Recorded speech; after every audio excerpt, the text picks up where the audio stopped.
Pessoal, muito bom dia. Aqui quem fala é Nicolas Farto, da mesa de renda variável da Vertic Invest, falando para o nosso Morning Call de hoje, quarta-feira, dia 20 de setembro de 2023. E o mercado opera agora com viés positivo na Europa e nos Estados Unidos, enquanto o fechamento na Ásia ficou negativo na sessão de hoje. O mercado asiático fechou negativo com decisão de juros na China, que manteve as taxas de juros de 5 anos inalteradas, sem aumentar os estímulos econômicos por lá. Indo para o Japão, lá o déficit comercial caiu na comparação anual, mas ainda assim ele veio pior do que o esperado pelos economistas. Indo para a Europa, lá o viés é positivo, refletindo a inflação ao consumidor do Reino Unido, que saiu hoje e veio abaixo do esperado. Ainda assim, a expectativa é para mais uma alta de juros na decisão do Banco Central inglês, que sai amanhã. A maior parte das bolsas lá na Europa está negociando de olho na decisão de juros do Banco Central americano, que sai na tarde de hoje. Falando em mercado americano, ontem o fechamento lá ficou negativo, o Dow Jones caiu 0,31, o S&P caiu 0,22 e o Nasdaq terminou o dia com queda de 0,23%. Na véspera da decisão de juros lá nos Estados Unidos, o mercado se mexeu pouco, aguardando pela sinalização do Banco Central sobre as próximas movimentações de juros. Na decisão de juros de hoje, o consenso é de uma manutenção na taxa no patamar atual, que está em 5,25% e 5,5% ao ano. Junto com a decisão de juros, o Banco Central americano também vai divulgar uma série de dados e projeções econômicas que devem influenciar as expectativas sobre as próximas decisões de juros ainda neste ano. Com o nível de atividade americano ainda aquecido e com a alta recente do petróleo, existe um grande risco de o comunicado vir com um tom mais agressivo, o que pode impactar a curva de juros e, por consequência, o preço das ações.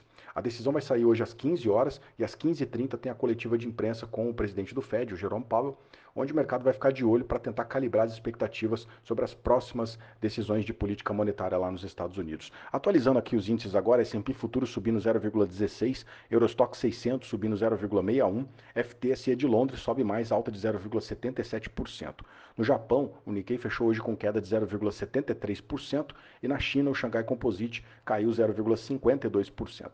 O índice de mercados emergentes cai 0,59% agora, o DXY, o dólar index, está caindo 0,18% e os juros de 10 anos no mercado americano caindo 0,5% agora, mas ainda negociados num patamar bem alto de 4,34% ao ano.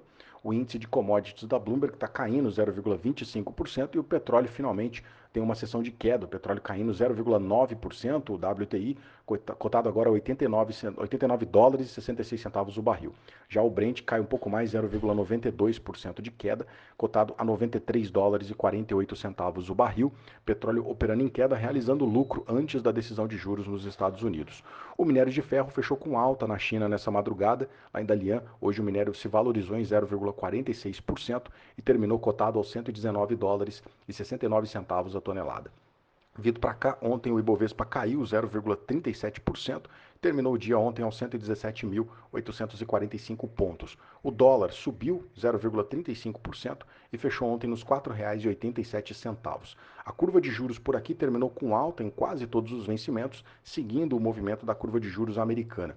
Além de acompanhar a curva de juros dos Estados Unidos, os juros locais foram afetados pelo IBC-BR, que veio ontem acima do esperado, sinalizando um nível de atividade econômica mais forte por aqui, o que tende a pressionar a inflação, o que pode diminuir o ritmo de quedas de taxa Selic para as próximas reuniões do Copom. A alta do petróleo também é um vetor de risco, dado que a gente pode ver aí mais cedo ou mais tarde um aumento nos preços dos combustíveis, o que poderia também pressionar a inflação local. Um outro fator que gerou estresse na nossa curva de juros foi a fala do deputado Danilo Forte, do União Brasil do Ceará, que é o relator da LDO lá no Congresso e que ontem disse que não está descartada a possibilidade de revisão para a meta fiscal de 2024. Do lado corporativo, destaque de alta para a Marfrig, que ontem se valorizou em mais de 4% depois que a companhia anunciou que atingiu uma participação de mais de 35% no capital da BR Foods. Na ponta negativa, o destaque para a queda de 6,9% para Pão de Açúcar, ainda refletindo a saída do grupo colombiano Êxito, a participação da empresa, e também com o relatório do Bank of America, que rebaixou as ações da companhia e reduziu o preço-alvo de 15 para 3,50. Bom, na agenda de hoje, a gente tem também a nossa decisão de juros aqui, portanto, a nossa super quarta. Aqui, a expectativa é de que a Selic caia em 0,5% para 12,75% ao ano. A decisão sai no final do dia, então é bem importante a gente acompanhar para a abertura do dia seguinte. Bom, a atenção do mercado também vai ficar para o nosso comunicado, que pode dar algumas pistas sobre as próximas decisões de juros até o final do ano. Bom, esses são os destaques para o dia de hoje. Eu agradeço a sua companhia, te desejo um excelente dia, um grande abraço, valeu e até amanhã.